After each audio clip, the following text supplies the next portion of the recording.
Assalamualaikum warahmatullahi wabarakatuh. Innal hamdalillah wassalatu wassalamu ala Rasulillah wa ala alihi wa sahbihi wa man tabi'ahum bi ihsan ila yaumil qiyamah. Bapak dan Ibu, kaum muslimin dan kaum muslimat yang semoga Allah rahmati dan Allah berkahi. Alhamdulillah, tentunya kita senantiasa bersyukur kepada Allah atas nikmat yang Allah berikan kepada kita. Karena sesungguhnya kenikmatan yang Allah berikan kepada kita begitu banyaknya. Dan tidak ada keberuntungan yang paling besar kecuali keberuntungan seorang mukmin ketika dia telah bersandar kepada Allah. Siapapun yang bertanya, kenapa dia sering kecewa pada kehidupan, maka jawabannya sederhana. Karena kita banyak berharap kepada makhluk dan meninggalkan harapan yang harusnya kita berikan kepada Allah. Makanya siapapun yang hanya bersandar kepada Allah dan siapapun yang hanya berharap kepada Allah, maka Allah tidak akan mengecewakan dunia dan Allah tidak akan mengecewakan ia dalam kehidupan di akhirat. Inilah yang menjadikan kita bersyukur setiap waktunya dan setiap saatnya atas segala kebaikan yang Allah berikan kepada kita, terutama kebaikan yang Allah berikan kepada kita pada kesempatan malam kali ini. Allah memudahkan kita untuk duduk pada majelis ilmu. Dan tidaklah kita dibuat mampu duduk di majelis ilmu kecuali satu, karena Allah menginginkan kita berada pada kebaikan. Semoga Allah selalu menolong kita dalam setiap kebaikan, dan semoga Allah tidak pernah meninggalkan kita walaupun sekejap mata. Amin insyaallah. Salawat dan salam marilah kita panjatkan kepada Nabi Muhammad SAW, dan semoga kelak kita akan berkumpul dengan beliau dalam kehidupan kampung akhirat kelak kita nanti insyaallah. Alhamdulillah, pada kesempatan malam kali ini akhirnya saya menginjakkan kaki di kota Duri, yang dari kemarin saya selalu terbayang-bayang dan bertanya-tanya kenapa kota ini dinamakan Duri, padahal banyak penduduknya yang lembut sebagaimana daging yang mahal. Tetapi alhamdulillah, apapun alasannya kenapa kota ini dinamakan Duri, tetapi alhamdulillah pada kesempatan hari ini akhirnya berjumpa. Walaupun harus melewati panjangnya perjalanan dari Pekanbaru sampai ke kota ini sekitar 4 jam. Memang untuk ketemu orang istimewa itu sebagaimana Bapak dan Ibu memang membutuhkan perjalanan yang cukup panjang. Dan saya bersyukur bahwasanya biasanya macetnya itu sampai 6 jam katanya, atau sampai 4 jam. Tapi alhamdulillah tadi ketika kita melewati jalan dari Pekanbaru sampai ke sini macetnya cuma 15 menit. Memang Allah atur supaya saya tidak terlambat di kota ini, karena memang para warganya dan para masyarakatnya supaya mendapatkan yang terbaik, dan semoga kita banyak bersyukur kepada Allah insyaallah. Kita pada kesempatan hari ini akan menyampaikan satu tema. Tema yang akan kita sampaikan adalah tema yang sudah ditulis dan sebagian besar dari kita mungkin sudah membaca tema tersebut di flyer besar yang ada di depan masjid. Tema yang akan kita bahas itu adalah jalan pintas kita ke surga. Inilah tema yang akan kita bahas, dan semoga tema ini akan bermanfaat bagi yang menyampaikan secara khusus, dan semoga tema ini pula menjadi sesuatu yang bermanfaat untuk kita semuanya supaya menjadi petunjuk, karena fungsinya ilmu adalah petunjuk dalam kehidupan kita. Dari yang asalnya tidak tahu sampai tahu, dari asalnya gelap menjadi terang, itulah fungsinya ilmu, dan semoga kita adalah orang yang selalu menjadikan ilmu petunjuk dalam kehidupan kita. Sebelum saya menyampaikan materi itu secara khusus, saya menyampaikan terlebih dahulu di dalam muqaddimah. Kalau kita menyebutkan jalan pintas, kita sepakat kalau disebutkan jalan pintas itu semuanya itu senang. Karena jalan pintas itu meringankan beban kita di dalam safar dan perjalanan. Biasanya kalau kita tidak melewati jalan pintas, perjalanan mungkin 3 jam sampai 4 jam. Tapi kalau kita melewati jalan pintas, mungkin akan lebih singkat. Mungkin 2 jam ataupun 1,5 jam kalau kita mendapatkan jalan pintas. Ke kota Duri, anak saya yakin pasti ada jalan pintasnya. Ke Dumai pasti ada jalan pintasnya. Sebagaimana ke Pekanbaru pun ada jalan pintasnya. Maka sama, sesungguhnya bukan hanya ke Duri yang punya jalan pintas, bukan hanya ke Pekanbaru yang punya jalan pintas, tetapi ternyata ke surga pun ternyata ada jalan pintasnya. Dan itulah perkara yang sering kita tidak ketahui, bahwasanya perjalanan kita ke surga itu perjalanan yang sebenarnya kita butuh dengan jalan pintas. Saya mengatakan tentang jalan pintas ke surga itu artinya adalah amal-amal yang ternyata memiliki sifat dan karakteristik begitu besar pahalanya. Dan kita membutuhkan amal yang sifatnya itu jalan pintas, karena sesungguhnya kalau kita mendapatkan dan melakukan satu amal yang sifat dari amal itu merupakan jalan pintasnya kita ke surga, maka perjalanan kita ke surga itu akan mudah kita raih dan mudah untuk kita dapatkan. Kalau kita mengerti apa itu jalan pintas yang bisa menyegerakan perjalanan kita untuk menuju kepada surganya Allah. Makanya inilah yang menjadikan kita memahami sesungguhnya amal itu beda-beda kedudukannya di sisi Allah. Ada amal yang pahalanya terasa biasa, ada amal yang pahalanya agak terasa berat, tetapi ada amal yang pahalanya itu terasa sangat berat sekali. Sehingga kalau kita mampu melakukan satu amal yang paling berat pahalanya, maka itu akan memudahkan perjalanan kita ketika ingin mendapatkan ridho dan surganya Allah. Pertanyaan kita, apakah memang kita butuh amalan yang bersifat jalan pintas? Oh iya. Kenapa kita membutuhkan amalan yang bersifat jalan pintas? Shortcutnya kita menuju kepada surga. Karena ada 3 alasan, Pak. Kenapa kita membutuhkan amalan ini untuk kita ketahui dan mudah-mudahan diberikan kemampuan untuk beramal. Apa 3 alasan yang menjadikan kita harus mengetahui amalan yang bersifat jalan pintas? 1, karena umur kita pendek. Umur kita tidak sebagaimana panjangnya umur umat sebelum Nabi Muhammad SAW. Kalau umur umatnya Nabi Muhammad sebelum Nabi Muhammad, maka umurnya panjang.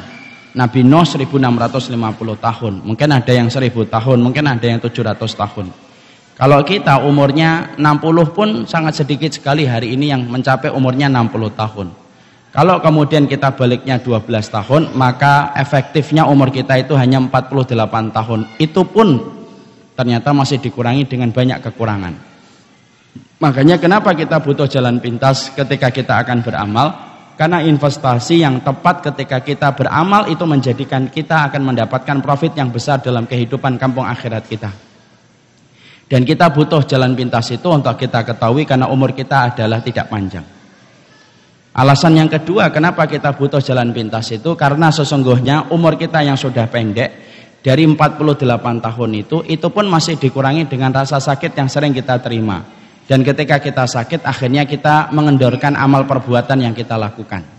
Kalau kita sholat berjamaah di masjid kalau sehat, kalau tidak sehat kita akhirnya sholatnya di rumah. Kalau kita mampu sedekah 10 juta, kalau sehat ketika profit dari dagang dan bisnis yang kita miliki profitnya gede. Tapi ketika kita profitnya turun, ketika kita sakit tidak bisa konsentrasi kepada pekerjaan, sedekahnya berkurang dari 10 juta menjadi 500 ribu. Dan akhirnya menjadikan amal itu semakin tersisih. Dan ditambah lagi ternyata sudah umur kita pendek, kita sering mendapatkan sakit, ditambah yang ketiga. Iman itu ternyata fluktuatif, kadang naik, kadang turun. Kadang-kadang kita bisa tahajud 2 jam. Dan kadang-kadang kita bisa pingin untuk tahajud dari habis isya sampai subuh. Tapi kadang-kadang iman kita futur. Dan ketika kita futur, sholat ba'diyah saja terasa berat. Dan itu pasti kita pernah merasakan bersama-sama ketika masa futur itu datang dalam kehidupan iman kita. Kalau umur kita pendek, ditambah lagi ternyata kita juga sering sakit dan juga sering merasakan fluktuasi iman itu kadang-kadang naik, kadang-kadang turun. Kalau kita mengandalkan amalan standar, maka kita khawatir amalan standar itu tidak bisa menjadikan kita mampu mendapatkan tiket masuknya kita ke surga. Karena apa? Surga itu harganya mahal. Surga itu tidak sesuatu yang murah. Kalau kita ingin membeli satu lahan di tengah kota, ternyata harganya begitu mahal dan kita harus menabung seumur hidup ketika bisa membeli sebuah lokasi di tengah kota, maka surga itu jauh lebih mahal daripada apa yang kita beli dari sebuah tanah di tengah kota. Makanya kalau kita mengandalkan perjalanan kita ke surga hanya mengandalkan apa yang sering kita lakukan dalam ibadah mahdhah, dan kita tidak tahu ternyata amalan lain yang ternyata fungsinya bisa menjadi jalan pintas, anak khawatir kepada diri anak khawatir kepada kita semuanya yang kita cintai ini, akhirnya kita tidak bisa memaksimalkan investasi kita ketika kita menuju kepada kampung akhirat kita. Dan itulah yang saya khawatirkan, akhirnya kita gagal untuk mendapatkan surga yang menjadi impian kita bersama, hanya karena disebabkan kita sibuk dengan amalan kecil tetapi kita luput dari amalan besar. Amalan itu beda-beda, Pak. Ada amalan kecil, ada amalan besar.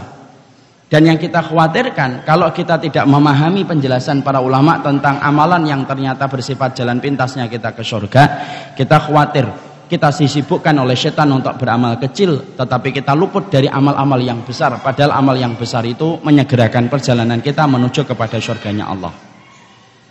Emang setan itu menyibukkan kita dengan amal kecil, Ustaz? Iya. Makanya Imam Ibnu Qayyim itu berkata kepada kita, sesungguhnya setan itu kalau menjebak manusia itu ada 6 cara dan 6 metode yang dipakai oleh setan ketika ingin menjerumuskan kita kepada kerusakan. Kalau setan ingin menyesatkan saya, antum dan ibu-ibu, kalau setan ingin menyesatkan kita, ternyata ada 6 metode yang dipakai setan. 1, setan akan menjebak kita dengan syirik. Kalau kita selamat dari syirik, setan menjebak kita dengan pintu yang kedua, yaitu melakukan tindakan yang tidak dicontohkan Rasul. Kalau kita selamat pada metode setan yang kedua, kita akan dijebak dengan metode yang ketiga, dosa-dosa besar. Kalau kita selamat dari dosa-dosa besar, setan itu tidak langsung putus asa meninggalkan kita bawa koper tereliminasi, enggak.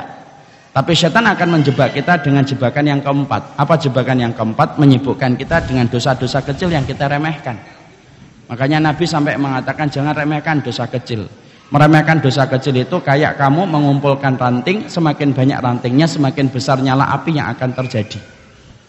Kalau kita selamat dari dosa-dosa kecil, ada yang kelima, yaitu menyesatkan kita dengan perkara mubah yang berlebihan. Perkara mubah tetapi dibuat berlebihan. Ngomong mubah tapi dibuat berlebihan. Dari habis isya sampai subuh ngomong tidak berhenti.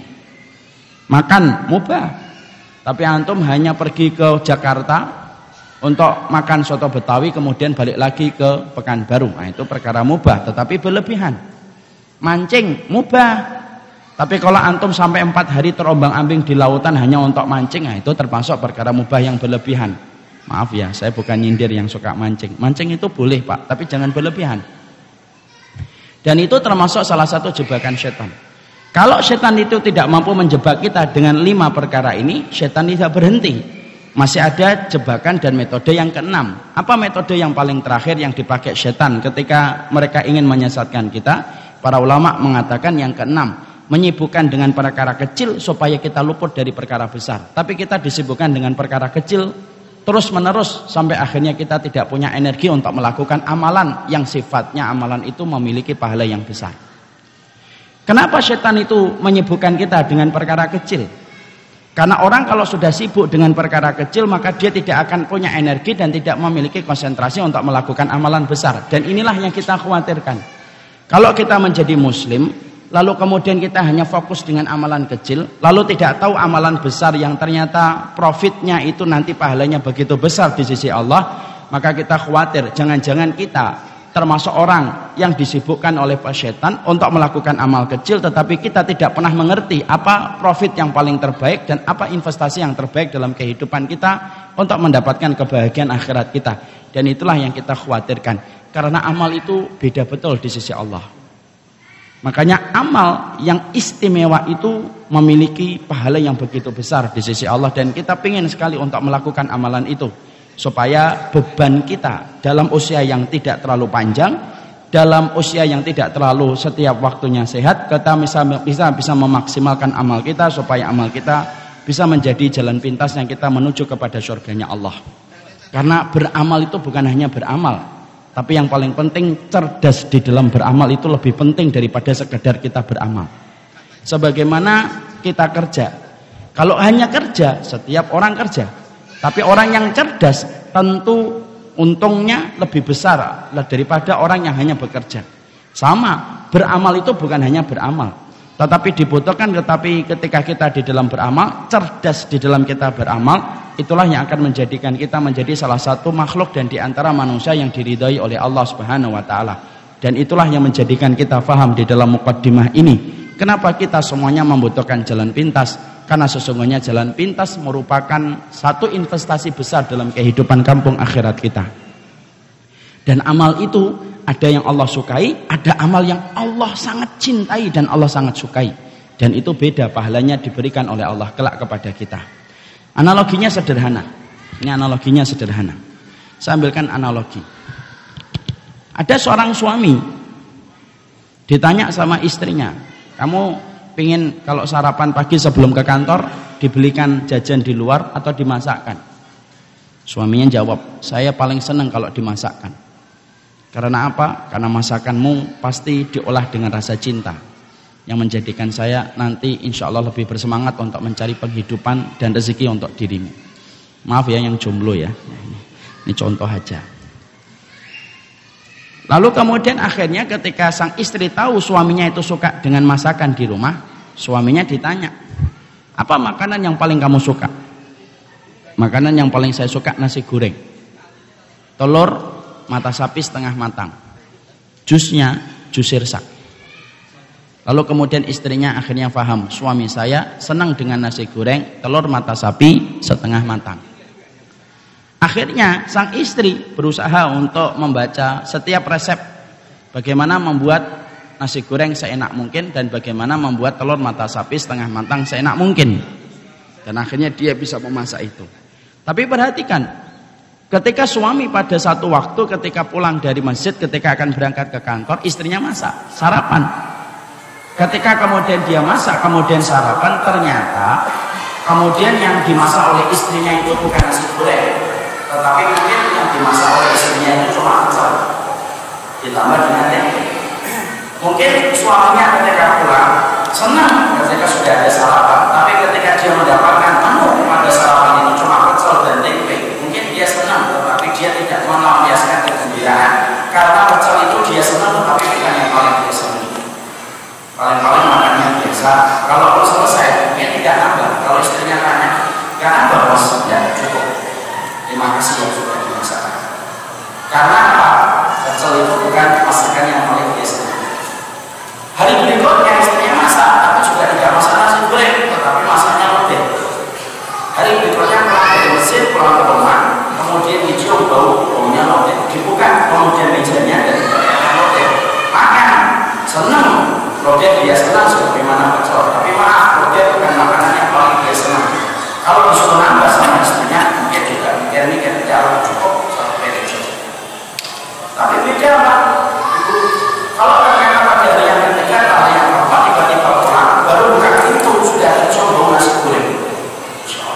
Makanya sudah berminat. Ketika dibuka, kemudian meja makannya ternyata betul-betul nasi goreng. Mungkin makannya senang. Saking senangnya mungkin kakinya di atas meja, dia saking senangnya. Kemudian dia makan, lalu kemudian nasi gorengnya dia makan, terus mata sapinya dia makan, sampai kemudian selesai dia nambah. Dan ketika sudah selesai dengan nambah, lihat ekspresinya ketika dia menyampaikan terima kasih. Ketika dia menyampaikan terima kasih, dia hanya mengatakan terima kasih, tapi dia mengatakan terima kasih banget ya sudah dimasakkan nasi goreng, telur mata sapi setengah matang. Kenapa ada donatnya? Karena sesungguhnya nasi goreng itu merupakan favorit dia ketika dia sarapan. Itu adalah logika. Amal itu ternyata ada sebagaimana seorang suami ketika dia senang sama pecel ataupun senang sama lodeh, senang, tetapi bukan yang paling senang. Makanya ekspresinya suami ketika dimasakkan lodeh ataupun pecel maka kemudian biasa. Tapi beda ketika suami dimasakkan oleh istrinya itu adalah nasi goreng yang dia kesukaannya, menyampaikan terima kasihnya saja itu berbeda. Sama amal itu di hadapan Allah beda-beda. Ada amal yang Allah senangi, tapi dengan amal yang Allah senangi. Kalau kemudian amal itu Allah senangi, maka akan diberikan porsi pahala sesuai dengan apa yang Allah tetapkan. Tapi tidak, kalau amal itu merupakan amal yang paling Allah senangi, maka pasti maka pasti pahala yang Allah berikan kepadanya itu pasti lebih besar daripada pahala amal yang cuma Allah senangi. Karena amal itu ada dua bagaimana baik. Ada amal yang Allah senangi dan ada amal yang paling Allah senangi. Jadi itulah yang saya katakan, itulah amal yang kita sebenarnya sudah tahu.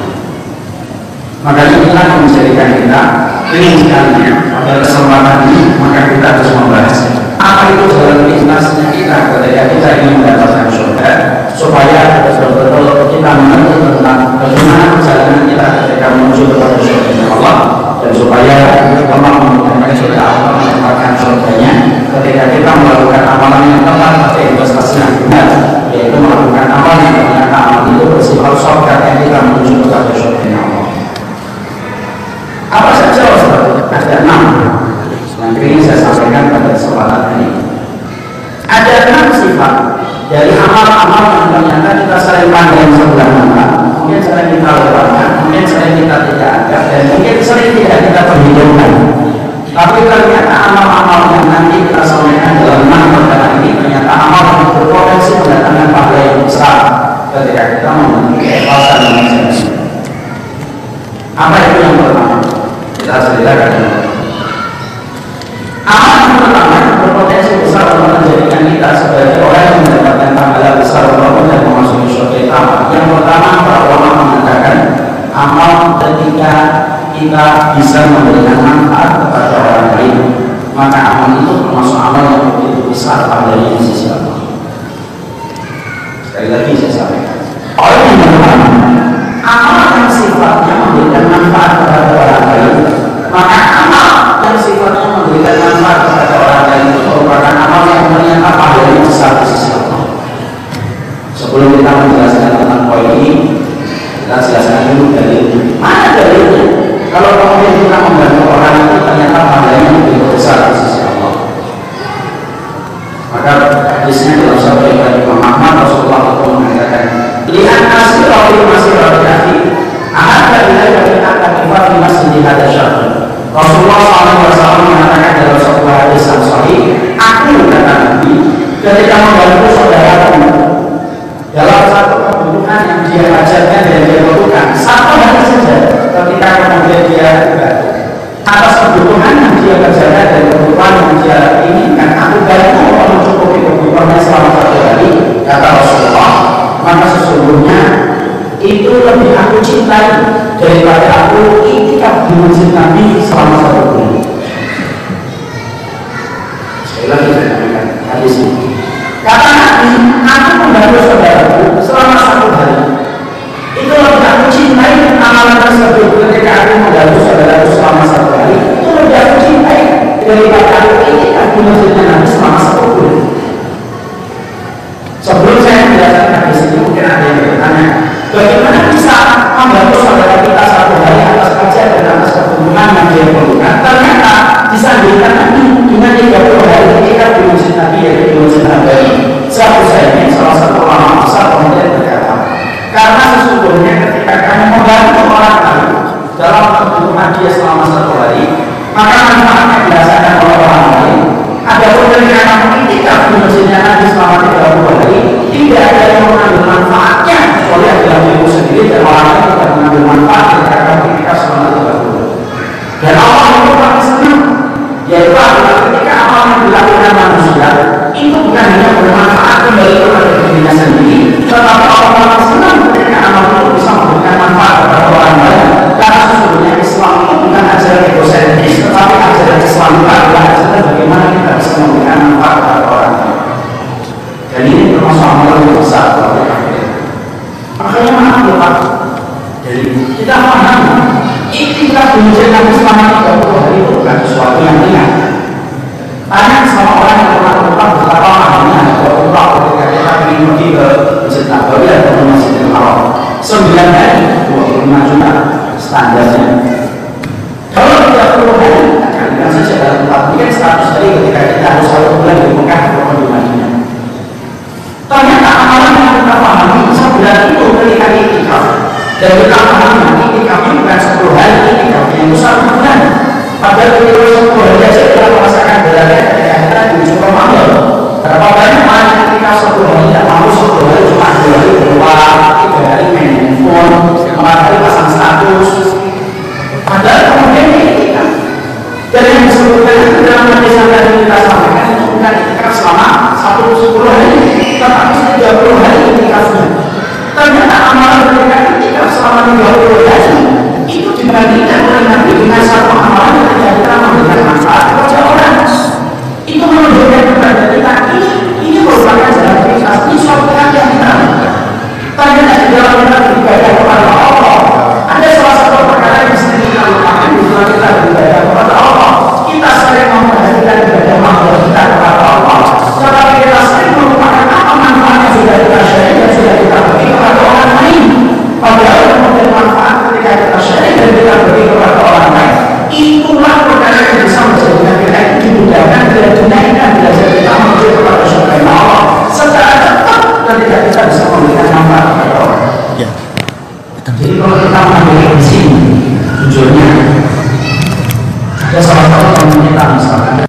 berjumpa di Lombok. Berangkat dia, misalkan hari Senin ya, Senin dia berangkat, Senin, Selasa, Rabu, Kamis, Jumat, Sabtu, Ahad, Senin, Selasa, Rabu. Senin dia berangkat, Rabu pekan depan dia pulang. 10 hari dia membantu saudara kita yang ada di Lombok ketika tertimpa bangunan dan tertimpa kemudian teruntuhan. Dibantu kebutuhannya, dibuatkan tenda, dan dia berkhidmah kepada masyarakat Lombok selama 10 hari. Maka Masya Allah, amalan 10 hari ketika dia berkhidmah kepada masyarakat Lombok itu setara dengan 300 iktikaf di masjidnya Nabi. Karena sesungguhnya apa? Rasulullah itu menyamakan 1 hari ketika kamu membantu saudaramu itu sebanding dengan 30 hari iktikaf di masjidnya Rasulullah SAW. Konkretnya, kalau saya ngetok pintu rumahnya Bapak, saya tanya, Pak, katanya sakit. Iya. Hari ini mau kemana? Saya mau ke dokter, tidak ada yang antar. Saya antar Pak. Terus kemana? Ke apotek. Setelah itu kemana? Pijet. Saya antar Pak. Malam gimana? Malam nanti ke masjid. Terus sholat isya pulang. Oke. 1 hari saya ngantar Pak. Lalu kemudian saya mengantarkan beliau. Tidak ada yang menggerakkan saya ketika mengantar beliau kecuali keikhlasan yang melandasi saya untuk mengantar beliau. Maka 1 hari ketika saya mengantar beliau dari dokter ke apotek, dari apotek ke tukang pijat, dari tukang pijat sampai melaksanakan sholat isya, 1 hari saja, maka itu setara dengan 30 hari itikaf. Dan ini merupakan salah satu amalan yang gede betul di sisi Allah. Kenapa Allah itu memberikan amalan pahala yang begitu besar ketika kita bisa memberikan manfaat kepada orang lain? Maaf, Allah itu memberikan pahala yang besar ketika kita itu memberikan manfaat, karena Allah itu paling senang ketika setiap hamba yang Allah ciptakan ketika dia beriman kepada Allah tidak ego memikirkan apa manfaat untuk dirinya, tapi dia rela untuk memikirkan manfaat apa yang dia bisa berikan kepada orang yang beriman. Dan itulah yang menjadikan Allah itu menggandakan dan melipat gandakan pahala itu begitu banyak dalam kehidupannya ketika dia beribadah kepada Allah. Makanya ini saya sampaikan mungkin kisah nyata Pak, tapi betul-betul terjadi. Saya itu 5 tahunan yang lalu mungkin, saya sudah pindah ke Bekasi. Dulu rumah saya itu di Pamulang.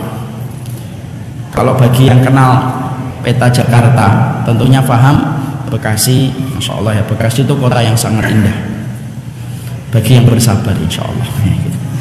Maka saya berada di kota Bekasi.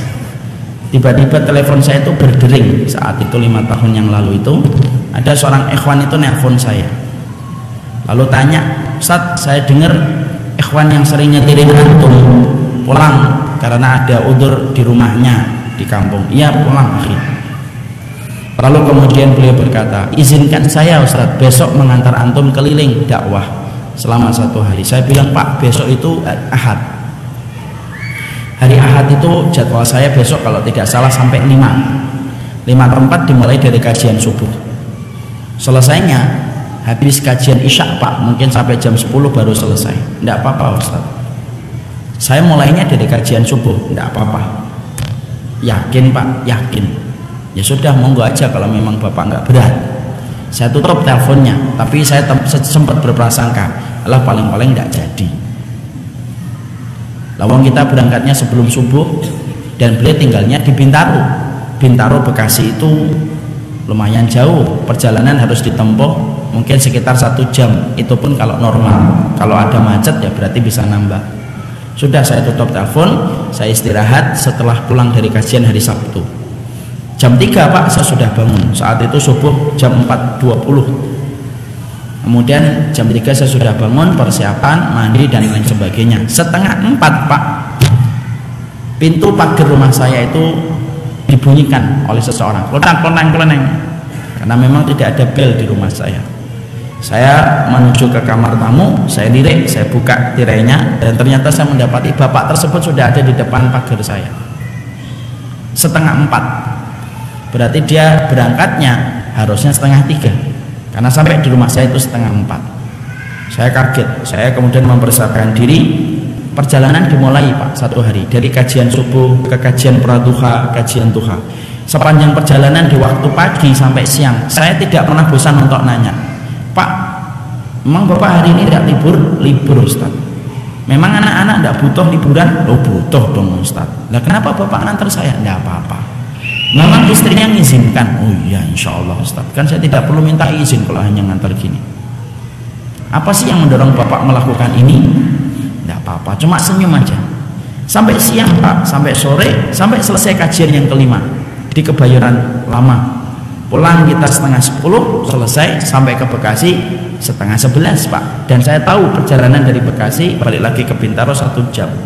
Saya ngomong ketika melepas beliau di pintu gerbang rumah saya, Pak, nanti kalau sudah sampai Bintaro tolong ya Pak, tolong Pak, supaya Bapak ngabarin bahwa Bapak sudah di rumah. Siap insya Allah Ustaz. Pulang beliau 11:30 telepon saya berdering, beliau nelpon ngabarin. Alhamdulillah sudah sampai di rumah. Ini sudah di garasi, sudah tinggal masuk ke rumah. Kemudian saya kembali lagi bertanya, Pak, kenapa sih Bapak rela meletihkan dirinya dan melelahkan dirinya untuk antar saya selama 1 hari? Perhatikan jawabannya Pak. Jawabannya membuat saya tidak bisa komentar apa-apa kecuali tersekat di kerongkongan saya. Saya itu dengar Ustadz ngomong bahwasanya membantu seorang muslim itu 1 hari lebih utama daripada itikaf di masjidnya Nabi selama 30 hari. Nangis beliau berkata, saya nggak pernah itikaf di Masjid Nabawi selama 1 bulan Ustadz, tapi saya ingin mendapatkan pahala itikaf selama 1 bulan di masjidnya Nabi.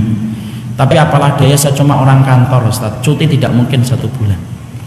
Biarkanlah amalan saya hari ini menjadi amalan yang senilai dengan itikaf selama 30 hari, dan semoga Allah terima amal saya. Dan saya cuma minta 1 Ustadz, tolong doakan apa yang saya lakukan hari ini diterima oleh Allah.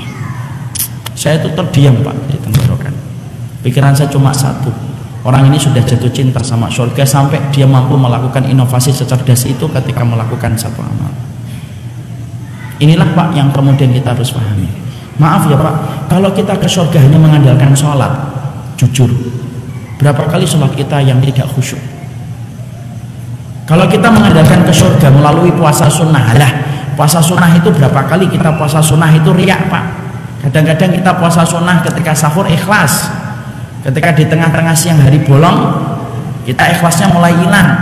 Teman-teman kita pada makan, kita bukannya pengen makan, kita cuma pengen ditanya kenapa tidak makan. Nah itu kalau ditanya senang, saya lagi puasa. Kalau nggak ditanya sedih, nggak ada yang nanya ya. Kalau nggak ada yang nanya kan nggak tahu kalau saya puasa. Saya tidak nyindir bapak dan ibu ya, ini yang di sini tidak ada insya Allah, yang di sana.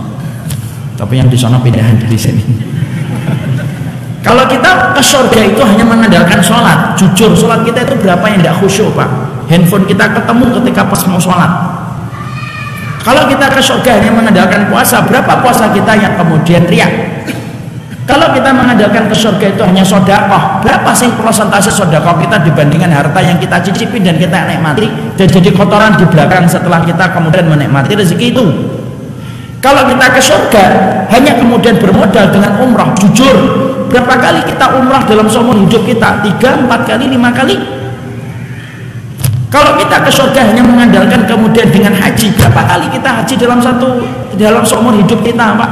Kalau kita ke surga hanya mengandalkan jalur ibadah mahdhah, tetapi kemudian kita tidak pernah memikirkan amal yang kita bisa berikan untuk orang lain, anak khawatir jangan-jangan kita termasuk masuk ke dalam perangkatnya setan, dibuat kita nyaman dalam zona nyaman kita untuk beramal itu saja. Tapi ternyata ketika kita rajin ibadah, orang di sekeliling kita itu tidak pernah merasakan manfaatnya dari kita, padahal kita beriman kepada Allah dan kita tahu Allah itu paling senang kalau amal itu memberikan manfaat kepada orang lain.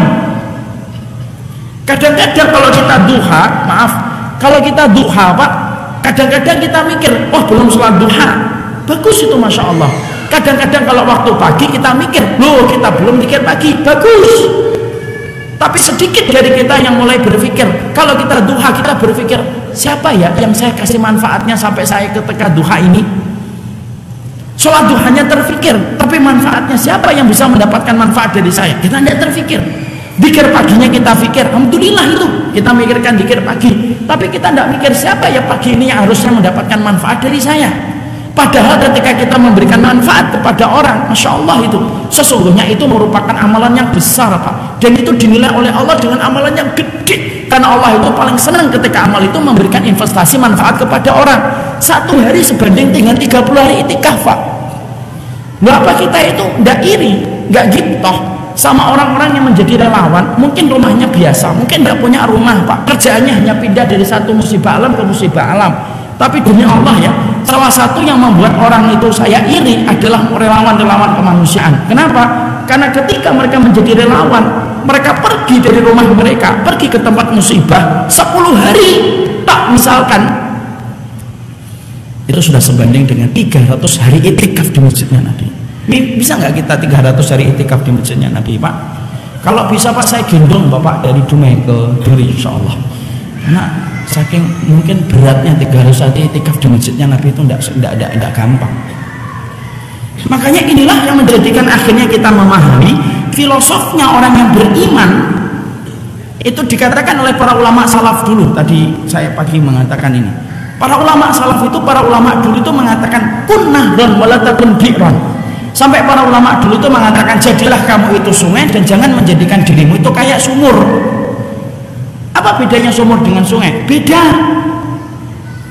Sumur itu susah diambil manfaatnya Pak. Kita mau ngambil airnya harus pakai timba, kita ngambil airnya harus pakai pompa, itu sumur. Kita pakai mancing, tidak bisa mancing itu di sumur. Mau kemana Pak? Mancing di sungai mana? Tidak, di sumur. Orang mikir stres nih, ini gara-gara pilkada kalah kelihatannya, mungkin gitu. Mancing nggak bisa, renang nggak bisa Pak di sumur Pak, mentok dia, mau kemana renangnya? Nyelulup paling ke dalam, tapi nggak bisa renang. Dibuang kotoran di sumur nggak bisa Pak. Orang satu keluarga marah, kamu itu buang kotoran di sumur, nggak bisa membedakan lubang pispot yang kecil dengan lubang sumur yang gede. Itu sumur Pak, beda dengan sungai. Masya Allah ya, para ulama dulu itu detail kalau sudah ngomong sesuatu. Para ulama dulu itu mengatakan jadilah seorang muslim itu sebagaimana sungai. Sungai itu gampang memberikan manfaat. Mau diambil airnya tidak perlu pakai timba, mau diambil airnya tidak perlu pakai pompa, mau dipakai mancing gampang, mau dipakai nyuci baju ringan. Bahkan maaf, sampai memindahkan kotoran kita ke tempat yang jauh itu sungai, dan sungai tidak pernah protes ketika kita itu buang kotoran di atasnya, dan sungai itu setia mengantarkan kotoran kita ke tempat yang tidak terlihat. Tidak usah dibayangkan kotorannya, ini ilustrasi saja. Loh, itu sungai Pak. Masya Allah, kita kadang-kadang kita hidupnya ngajinya sering, maaf ya, saya mungkin ngajinya sering, tapi ternyata kemudian orang yang menjadi tetangga saya, orang yang ada di depan saya, orang muslim yang terkena musibah, tidak pernah mendapatkan manfaat dari apa yang saya dapatkan. Ilmunya saya hanya menciptakan egosentris dalam kehidupan ibadah saya. Loh, sejak kapan ilmu yang kita dapatkan dari Nabi itu menjadikan kita egosentris? Tidak ada. Ilmunya Nabi itu menjadikan kita egosentris, sampai kemudian kita lupa bahwasanya memberikan manfaat itu merupakan jalan pintasnya kita ke surga. Ini kisah nyata di antara ulama dulu. Hasan al-Basri itu pada satu waktu ingin memberikan khidmah kepada satu masyarakat yang sedang membutuhkan bantuan. Lalu Hasan al-Basri itu mencari salah satu muridnya, namanya Thabit al-Bunani rahimahullahu ta'ala. Dicari-cari, mana Thabit ini? Lalu kemudian Hasan al-Basri itu nanya, aina Thabit? Mana Thabit? Dijawab, kana ya'takif fil masjid. Sesungguhnya dia sedang itikaf di masjid. Lalu kemudian Hasan al-Basri itu mengatakan, akhbiruhu, sampaikan kepadanya tentang apa yang akan kita lakukan hari ini. Ada orang langsung memenuhi perintahnya Hasan al-Basri, ditemuin Thabit yang sedang mau itikaf, lagi gelar sajadahnya, lagi gelar tempat ibadahnya itu. Tiba-tiba disampaikan, wahai Thabit, kamu dicari sama guru Hasan al-Basri, karena kita mau khidmah kepada kepentingan kaum muslimin. Perhatikan jawaban Thabit, a'tadir, saya minta udzur hari ini, saya tidak bisa, saya ingin itikaf. Jawaban ini disampaikan kembali kepada Hasan al-Basri rahimahullahu ta'ala. Ketika didengarkan oleh Hasan al-Basri, perhatikan jawaban Hasan al-Basri. Katakan ya sama Thabit ya, apa yang kita lakukan hari ini akan lebih mulia di sisi Allah daripada ribuan hari ketika dia itikaf di masjid itu, ketika masih ada waktu yang lainnya selain hari ini. Masya Allah, perkataan Hasan itu disampaikan lagi kepada Thabit, dan ketika disampaikan itu Thabit langsung menggulung kembali tempatnya dan tidak jadi itikaf, dan berkata, seakan-akan saya baru pertama kali mendengarkan ilmu itu, walaupun ilmu itu sudah sering saya dengarkan berkali-kali. Tuh Pak, bukan berarti setelah ini kita tidak itikaf loh ya Pak, tidak itikaf Pak, lu tidak ikut kajian kemarin. bukan begitu. Itikaf tetap penting, umrah tetap penting, tapi bukan berarti hanya mikir di situ. Makanya inilah kemudian manfaat yang kemudian kita berikan. Makanya kenapa kadang-kadang di tengah kelelahan saya gitu ya Pak, saya itu tetap ingin jawab walaupun memang kadang-kadang ratusan WA dan ratusan konsultasi itu begitu banyak. Yang saya pikir itu, ini manfaatnya dirasakan sama orang. Dan Bapak tahu, saya punya komunitas dakwah namanya Syamilah. Di komunitas saya ini kemudian ternyata banyak sekali yang ikut bersama kita ini orang di minyak Pak. Ada beberapa orang yang membantu saya itu orang yang kerjanya di minyak di PHE ya, di PHE dan kemudian BP. Ada yang dari PHE, mungkin Bapak tahu rivalnya atau tidak rivalnya, saya tidak tahu itu PHE rivalnya atau tidak. Kemudian di BP, British Petroleum. Ketika mereka bantuin dakwah saya bangun kemudian pondok bareng-bareng gitu, saya pernah nanya gitu loh, kenapa antum bantuin saya buat pondok akhi dan kemudian bantu ngurusin santri-santri ini? Jawaban mereka itu, karena kami tidak bisa dakwah Ustadz, tapi kami pengen mendapatkan pahala dakwah yang antum sampaikan ketika antum keliling kemana-mana. Biarlah kami membantu antum dalam dakwah supaya pahala dakwah itu pun mengalir buat kami, supaya kami tidak hanya bermodal dengan sholat ketika mendapatkan surga. Itu loh yang dinamakan dengan amalan pintas ketika memasukkan kita ke surga. Ya, apalagi kalau sampai bantu agama Allah Pak, itu pahalanya lebih besar lagi. Saya misalkan hari ini diantar sama ikhwan-ikhwan Madinah Riau Pak Pekanbaru ke sini. Saya bayangkan pahala mereka besar. Mereka rela ninggalkan istrinya untuk datang ke sini. Kalau mereka niatkan karena Allah itu besar Pak. Makanya saya ingat ada satu komunitas ibu-ibu di Bekasi. Itu mereka itu mengumpulkan harta mereka secara kolektif. Lalu mencari adik-adik kelas saya yang pinter Pak, disekolahkan Pak. S2 di Sudan, S1 di Sudan, S2 di Sudan, S3-nya. Saya bayangkan itu, kalau membantu seorang muslim sehari sebanding dengan 30 hari itikaf, lah pahala kalau didapatkan sampai nyekolahkan orang, sampai paham agama S1, S2, S3 sampai pulang Pak. Hari ini beliau-beliau yang disekolahkan itu sudah pulang. Maka pahalanya itu sebesar apa? Yang di sana menghafalkan Quran, yang di sini mendapatkan pahala walaupun yang di sini tidak hafal Quran kecuali 3 surat yang terakhir. Saya tidak nyindir, bisa aja. Ataupun Al-Kafirun lah, tapi kalau menghafalkan Al-Kafirun sering lupa ayat yang kelima, muter-muter tidak ketemu-ketemu. Saya mikir Pak, yang di sana menghafalkan hadis, yang di sini tidak ada yang hafal hadis, tapi pahalanya sama dengan yang menghafalkan hadis ribuan Pak, karena dia menyekolahkan. Walaupun dia di sini hafal hadisnya cuma innamal a'malu binniyat, itu pun tidak bisa neruskan lagi, ya kan? Mentok innamal a'malu binniyat.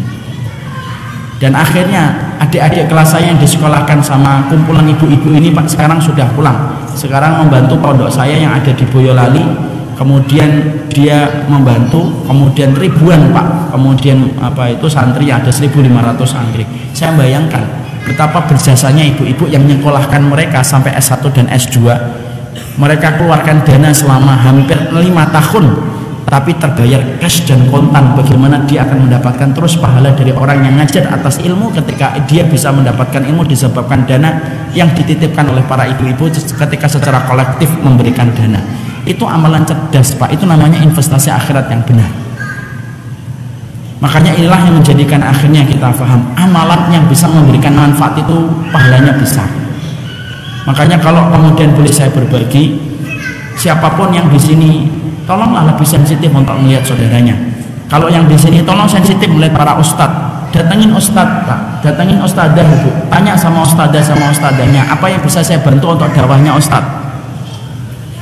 Misalkan di sini kemudian ada masjid ini, kemudian kita bantu masjid ini butuh apa? Karena dengan kita memberikan manfaat, sampai manfaat itu dirasakan banyak orang, maka wallahi itu lebih utama daripada itikaf di masjidnya Nabi selama 30 hari. Mungkin ada yang nanya, kenapa saya tidak pernah kepikiran itu ya Ustaz? Simple, jawabannya sudah saya sampaikan di dalam mukadimah. Kenapa kita tidak pernah terfikirkan itu? Karena setan yang selalu berusaha untuk menjadikan kita tidak ingat tentang jalan akhirat kita yang paling besar pahalanya. Salah satunya adalah memberikan manfaat kepada orang lain ketika kita beribadah kepada Allah. Makanya itulah yang menjadikan kita memahami itu yang pertama. Jadi amal yang kemudian ternyata memberikan manfaat besar dalam kehidupan iman kita itu adalah ketika kita memberikan manfaat kepada orang yang beriman. Bapak tahu ada orang kok belum pernah umrah Pak, padahal dia takmir masjid setiap hari adzan Pak. Masa kita tidak sensitif bahwa kita kolektif gitu loh. Ayo kita berangkatkan dia umrah. Sekarang kan ada umrah murah Pak tapi berkualitas. Kita umrahkan Pak, bisa jadi kita umrahkan dia itu pahalanya lebih besar daripada kita sendiri yang umrah Pak. Kenapa? Ketika dia umrah pertama kali menginjakkan kaki di kota Madinah, tergetar hatinya ketika dia mendapati dirinya di atas raudhah. Kemudian ketika di depan Ka'bah mungkin meneteskan air mata, dia bersyukur dan kemudian menitipkan nama bapak yang mengumrahkan itu di atas langit Pak. Dan Allah paling seneng itu dirasakan sama orang lain. Kita nih Pak umrah cukup 3 kali Pak, sebagaimana Nabi umrahnya 3 kali. Selainnya ayo kita umrahkan orang supaya manfaatnya dirasakan sama orang. Cari orang-orang pinter Pak, supaya kita sekolahkan. Nak, kamu pengen sekolah di mana? Di Mesir. Berapa per bulan satu di Mesir itu? 1 juta per bulannya kalau di Mesir, sampai 1,2 Pak. Ya sudah, kamu pergi ke Mesir. Nanti per bulannya untuk makan saya dan bapak-bapak yang lainnya saya akan kemudian membackup. Itu amalannya gede Pak. Dan nanti kalau dia pulang selama 4 tahun, dia pulang, dia menyampaikan kalimat itu, Bapak berlipat-lipat mendapatkan pahala sebagaimana keutamaan yang lebih besar daripada iktikaf di masjidnya Nabi. Dan itu amalan gede dan amalan besar. Dan itu yang pertama, amalan yang kemudian ternyata bisa menjadi jalan pintasnya kita ke surga. Yang kedua, amalan apa yang kemudian bisa menjadi jalan pintasnya ke surga? Amalan yang kedua, amalan yang kemudian bisa menjadi jalan pintasnya ke surga itu mencintai orang yang beriman Pak, secara tulus di dalam hati dan jiwa, dan tidak ada keinginan untuk menghujat dan tidak ada keinginan untuk menodai kehormatan dia sebagai orang yang beriman. Masa Ustaz? Iya, mencintai tok. Iya. Kalau kita mencintai orang yang beriman itu ternyata merupakan satu amalan yang besar di sisi Allah. Mana dalilnya bahwasanya mencintai orang yang beriman, lalu kita tidak ingin untuk menghujat mereka dan tidak ingin untuk mendolimi mereka, serta kita tidak ingin untuk menodai kehormatan mereka. Kita jaga kehormatannya seorang muslim karena kita mencintai dia karena Allah. Orang yang mencintai orang yang beriman itu pahalanya besar di sisi Allah. Mana dalilnya? Dalilnya dalam riwayat Amr bin As radhiyallahu anhu, dalam riwayat Imam Ahmad. Bagaimana itu riwayatnya? Riwayatnya panjang Pak, sampai 1 halaman. Gimana riwayatnya? Begini riwayatnya. Rasulullah SAW itu pada satu waktu berkumpul dengan para sahabatnya. Ketika Nabi sedang kumpul dengan para sahabatnya, maka para sahabat-sahabat ini lalu kemudian mendengarkan perkataan Nabi. Tiba-tiba Rasulullah ketika lagi asyik menyampaikan tentang ilmu kepada para sahabat, tiba-tiba Nabi berhenti dari uraian yang beliau sampaikan, dan Rasulullah tiba-tiba berkata, "Yatla fikum rajulun min ahlil jannah." Ini bentar lagi ada penduduk surga yang akan muncul menghampiri kita. Para sahabat yang berkerumun itu penasaran siapa sahabat yang dimaksudkan Nabi. Ternyata ada seorang sahabat nenteng sandal dengan tangan kirinya, sahabat Ansor, datang dari Madinah itu Ansor, jenggotnya basah. Lalu kemudian bergabung dengan Nabi. Setelah sahabat itu datang, Nabi melanjutkan kembali ilmu yang tadi sempat terputus. Itu hari pertama Pak. Hari yang kedua, Nabi di tempat itu lagi berkumpul dengan para sahabat Rasulullah SAW. Lalu tiba-tiba Nabi kemudian kayak persis kayak kemarin, lagi ngobrol membicarakan ilmu, tiba-tiba Nabi berhenti sejenak dan berkata, "Yatla fikum rajulun min ahlil jannah." Ini bentar lagi ini ada laki-laki penduduk surga yang nanti akan muncul. Dan yang muncul siapa? Yang muncul adalah laki-laki kemarin, sama nenteng sandal dengan tangan kirinya, jenggotnya basah dengan air, Masya Allah. Dan Rasulullah mengatakan dia penduduk surga. Saya bayangkan kalau kita yang disebut sebagai penduduk surga itu kayak apa ya Pak? Masya Allah. Mungkin kita sudah libur kajian, libur ibadah. Tidak kajian Pak, maaf ya, saya penduduk surga. Baru merasa penduduk surga aja sombongnya luar biasa, apalagi sudah ditetapkan Nabi. Mungkin kita tenang, nyantai. Enggak sholat Jumat Pak, maaf ya, saya penduduk surga. Alhamdulillah yang ditetapkan itu para sahabat. Hari yang kedua Pak, ternyata laki-lakinya sama. Hari yang ketiga Nabi ngobrol lagi dengan para sahabat. Ketika ngobrol dengan para sahabat hari yang ketiga, lo tempatnya tetap sama Pak. Nabi menyampaikan hadisnya, tiba-tiba Nabi berhenti sejenak. Yatla fikum rajulun min ahli jannah. Ini ada laki-laki penduduk surga yang nanti akan muncul. Dan ternyata yang muncul laki-laki kemarin nenteng sandal juga dengan tangan kirinya, jenggotnya basah. Dan nanti tidak usah nanya ya, kok 3 hari berturut-turut nenteng sandal Ustaz? Itu tidak usah nanya. Nah, nanti sebelum ada yang nanya saya jawab, itu tidak tahu kita. Memang hadisnya begitu. Setelah itu Pak, setelah bubar yang hari yang ketiga, setelah bubar di hari yang ketiga, maka kemudian ada salah satu sahabat itu namanya Abdullah bin Amr bin As radhiyallahu anhu. Itu berkata, orang ini tuh amalannya apa ya? Kok sampai Nabi mengabarkan dia sebagai penduduk surga sampai 3 kali? Kalau mengabarkan dia sebagai penduduk surga sekali, masih lumrah lah, kayak sahabat-sahabat yang lainnya. Tapi Nabi mengabarkan dia itu sebagai penduduk surga bukan hanya 1 kali, bukan 2 kali, tapi sampai 3 kali. Maka kemudian akhirnya Abdullah bin Amr bin As itu mendatangi laki-laki tersebut, laki-laki dari Ansor itu. Lalu kemudian Abdullah bin Amr bin As itu kemudian berkata, dan perkataannya apa? Dia mengatakan dengan mengucapkan, saya ini lagi ada masalah dengan bapak saya, boleh nggak saya tidur di rumahmu barang 3 hari? Nanti setelah masalah saya terurai, saya akan balik lagi ke rumah ayah saya, yaitu Amr bin As radhiyallahu anhu. Sahabat Ansor itu berkata, "Yuk silahkan, pintu terbuka untukmu." Padahal Abdullah bin Amr pengen tidur di rumahnya sahabat Ansor itu kecuali satu, Pak. Dia pengen merekam amalan orang ini apa ya? Kok sampai Nabi dikabarkan mengabarkan kepadanya sebagai penduduk surga sampai 3 kali? Dimulailah Pak perjalanan hari yang pertama. Ketika habis sholat isya di Masjid Nabawi, mereka pulang bareng. Ketika pulang bareng, Abdullah bin Amr ini berpikir, ini penduduk surga, pasti sholat tahajud dari habis isya sampai subuh. Penduduk surga 3 kali. Pulang itu, sampai di rumah, orang tersebut ngobrol sebentar dengan Abdullah bin Amr, tidur Pak. Abdullah Amr sempat mikir, loh kok tidur?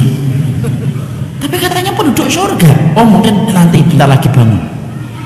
Dan akhirnya Abdullah bin Amr karena ingin tahu kehidupan malam seorang penduduk surga, dia rela untuk tidak tidur Pak. Masya Allah ya, para sahabat dulu itu rela tidak tidur ketika ingin mendapatkan ilmu. Kalau kita kan sebaliknya, di majelis ilmu tidur. Nah itu beda. Maka beliau tidak tidur, dilihatin orang itu. Orang itu betul-betul tidur Pak. Di tengah malam sempat agak kemudian bergerak-gerak tidurnya, duduk, lalu kemudian berzikir lagi, seakan-akan dia komat-kamit berzikir, kemudian tidur lagi sampai subuh. Dan Abdullah bin Amr ketika nungguin itu sampai subuh, kaget adzan subuh terdengar oleh Bilal dan dilanjutkan oleh Abdullah bin Maktum, terdengar oleh sahabat Abdullah bin Amr. Semut mikir, ya la haula wala quwata billah, penduduk surga tidak tahajud. Masya Allah ya, anak-anak khawatir ini nanti disalahpahami ini. Ini kabar gembira yang jarang tahajud nih. Nanti malam kalau dibangunkan istrinya, "Bi, bangun tahajud." "Oh, dan dengar kajian tadi." Jangan gitu. Jangan gitu. Lalu kemudian ternyata, oh mungkin besok paginya dari subuh Pak, duha, duhur, asar, maghrib, tidak ada yang istimewa. Amalannya sama dengan amalan orang lain. Lalu hari yang kedua sama, hari yang kedua juga sama, habis isya pulang langsung tidur, tidak melaksanakan tahajud, witir aja tidak, witir aja enggak Pak. Bapak jangan merasa, wah kalau gitu saya juga penduduk surga, saya sering witir, jangan gitu. Kemudian sampai hari yang ketiga berturut-turut, kemudian sahabat tersebut tidak sama sekali melakukan tahajud. Sampai akhirnya karena jatahnya 3 hari ini sudah selesai, maka sahabat itu kemudian Abdullah bin Amr bin As itu berkata, jatah hariku untuk menginap di rumahmu sudah habis, saya akan pulang. Dan saya ingin memberitahukan kepadamu satu perkara. Apa itu? Sebenarnya saya tidak ada masalah dengan orang tua saya, tapi memang sengaja saya tidur di sini 3 hari karena saya sebenarnya ingin merekam apa yang kamu perbuat ketika malam dan di waktu siang. Kenapa begitu? Karena sesungguhnya Nabi mengabarkan kamu adalah penduduk surga sampai 3 kali. Kemudian Abdullah bin Amr berkata, sudahlah, jujur saja kamu kepada saya, amalmu apa sih? Kok sampai Nabi mengabarkan kamu sebagai penduduk surga hingga 3 kali? Semuanya penasaran. Lalu kemudian akhirnya Abdullah itu, sahabat Ansor itu berkata, loh, tidak ada yang aku sembunyikan, amal yang aku lakukan ya itu yang kamu lihat, dan aku tidak menyembunyikan amalku. Maka Abdullah bin Amr merasa gagal mendapatkan jawaban. Ya sudah kalau gitu saya pulang. Baru jalan beberapa langkah dipanggil Pak sama sahabat Ansor tadi. Tahu, sini sebentar, saya pengen kasih tahu satu yang kamu harus tahu, hatiku ini tidak pernah dendam kepada orang yang beriman. Hatiku ini tidak pernah ingin mendolimi orang yang beriman, dan hatiku tidak ada kebencian kepada mereka yang beriman kepada Allah, dan aku tidak pernah hasad kepada mereka yang beriman. Langsung berbinar matanya Abdullah bin Amr dan berkata, inilah amalmu yang menjadikan engkau ditetapkan oleh Allah sebagai penduduk surga, dan dikabarkan Nabi sampai 3 kali kebersihan hatinya ketika memandang orang yang beriman. Tuh Pak, ngaji itu harusnya menjadikan kita bersih hatinya, bening jiwanya ketika memandang orang yang beriman. Dan maaf ya, mencintai orang yang beriman itu amalan besar. Makanya bingung saya kalau ada orang hari ini mengaku belajar dan mengaku mengklaim bahwasanya dia ngikutin Nabi, tetapi mereka lah orang yang pertama kali sering untuk membenci orang yang beriman. Saya malah bingung, sunnah di Nabi mana mereka mendapatkan ketentuan bahwasanya orang yang mengikuti Nabi itu harus membenci. Sekarang itu Pak, zaman fitnah, sekarang itu seakan-akan yang membenci itu ngikutin Nabi, yang suka mencintai seakan-akan menyelisih Nabi. Padahal kemudian kita dapatkan dalam hadis yang tadi kita sebutkan dalam riwayat yang sahih, sahabat tadi Pak tidak tahajud, tapi ternyata ketika dia tidak melaksanakan tahajud itu ditutupi kekurangan yang dia miliki ketika tidak tahajud, ditutup sama Allah, kemudian digantikan dengan pahala yang besar ketika hatinya itu bersih ketika memandang orang yang beriman. Makanya maaf, bermuamalah dan berinteraksi semua orang bisa melakukan Pak, tapi orang yang membawa hatinya yang bening ketika berinteraksi tidak setiap orang, kecuali orang yang dirahmati oleh Allah. Dan harusnya Bapak saya kalau mendapatkan ilmu, harusnya ilmu yang kita dapatkan ketika ilmu itu disandarkan kepada Nabi, harusnya kemudian menjadikan kita itu sering berudzur dan memberikan kebaikan untuk saudara kita, dan sering memberikan alasan yang terbaik kepada saudara kita ketika kita berinteraksi, supaya kita tidak gampang untuk menghujat dan menodai kehormatan orang yang beriman. Dikiranya Pak hari ini kalau menghujat orang beriman itu dosanya kecil. Kata siapa menghujat orang yang beriman itu dosanya kecil? Dosa zina itu lebih ringan daripada dosa ketika kita menodai kehormatan orang yang beriman. Jadi maaf ya, kalau ada orang sedekah, ada orang yang zina sampai 60 kali, dibandingkan dengan orang yang menghujat kehormatan saudaranya sampai dia terbas itu kehormatan orang yang beriman. Orang yang menebas kehormatan orang beriman itu lebih parah daripada dosa orang yang berzina sampai 60 kali. Mana dalilnya Ustaz? Rasulullah yang bersabda, riba itu pintunya 73. Yang paling ringan dari dosanya riba, kamu berzina dengan ibumu. Ayati ar-rajul bi ummihi. Yang paling ringan dari dosanya riba itu kamu menzinai ibumu. Itu pintu yang pertama. Pintu riba yang paling berat itu di angka 73. Apa yang paling berat dari dosanya riba? Kemudian Rasulullah SAW mengatakan, dosa yang paling berat dari dosa riba itu apa? Kamu menenjang kehormatan orang yang beriman, maka itulah yang paling berat. Jadi berarti orang yang berzina itu lebih ringan daripada orang yang menodai kehormatan orang yang beriman. Bukan berarti zina ringan Pak ya. Oh zina ringan ya, bukan gitu. Zina tetap berat. Tapi disitulah akhirnya kita paham, mencintai orang beriman itu salah satu di antara pilar yang menjadikan shortcutnya kita menuju kepada surganya Allah. Makanya kalau kita dalam kehidupan amalan hati kita ini, amalan hati kita itu, mari siapapun yang kemudian mengajarkan kepada kita ilmu itu mengajarkan kita untuk mencintai orang yang beriman. Bapak, ibu, ada yang tidak cocok kepada orang yang sedang menyampaikan ilmu, ya wajar, tidak semuanya harus cocok. Tapi bukan berarti ketika kita tidak cocok sama seseorang itu bukan berarti kehormatannya menjadi murah. Bukan berarti kemudian kamu boleh menghujatnya, bukan berarti kamu boleh menodai kehormatannya. Kalaupun kita tidak cocok, ya wajar kalau kemudian tidak cocok, karena memang tidak semuanya itu harus kita cocok. Tapi kemudian ketika kita tidak mendapatkan kecocokan itu, maka pastikan cara kita menghormati orang yang tidak sepaham dengan kita itu membuktikan bagaimana komitmen kita mengikuti Rasulullah SAW. Makanya saya itu heran kalau ada orang ikut taklim, orang baru ngaji sekali 2 kali ngaji, tapi semangatnya melihat orang lain itu musuh. Padahal harusnya orang yang ngaji, harusnya di tempat taklim itu Pak adalah tempat yang paling adem untuk melihat orang yang beriman. Kalau di tempat ngaji, di masjid menyampaikan Riyadhus Shalihin, menyampaikan Minhajul Qasidin, kok kemudian di tempat taklim itu tidak bisa menjadi tempat yang adem ketika melihat orang yang beriman? Pertanyaan saya itu sederhana. Terus di mana kita mencari tempat yang adem kalau di tempat taklim aja tidak adem? Dan itulah yang menjadikan kita memahami yang kedua. Orang yang bersih hatinya itu selalu Allah akan memberikan kepadanya pahala yang besar. Ini amalan hati, nggak kelihatan oleh kasat mata. Tapi walaupun tidak kelihatan oleh kasat mata, tapi pahalanya besar. Makanya kalau memandang orang, kata Hasan Al-Basri itu ditanya, definisi tawadhu itu apa sih Hasan Al-Basri? Maka beliau berkata, ketika kamu keluar dari pintu rumahmu, lalu kamu lihat orang lain itu selalu lebih baik daripada dirimu, maka itulah tawadhu, dan itulah yang menjadikan kamu akan dirahmati oleh Allah. Orang itu tidak mungkin tawadhu Pak di depan orang yang beriman, kecuali apa? Di dalam hatinya ada keimanan. Karena yang paling Allah benci Pak orang yang sombong Pak. Makanya kenapa Nabi Adam dan Iblis itu sama-sama memiliki satu kesalahan. Adam memakan buah yang diharamkan oleh Allah. Iblis menolak bersujud kepada Adam. Satu kesalahannya. Nabi Adam satu, Iblis satu. Sama-sama diturunkan ke bumi. Nabi Adam diturunkan di Jeddah, Nabi Adam diturunkan di India. Kemudian Iblis diturunkan di laut Pak. Makanya Iblis itu membangun kerajaannya itu di atas lautan. Makanya arsyu walal ma. Sesungguhnya kerajaan Iblis itu di atas air, kata Nabi. Sama-sama melakukan satu kesalahan, sama-sama dihukum oleh Allah turun ke bumi.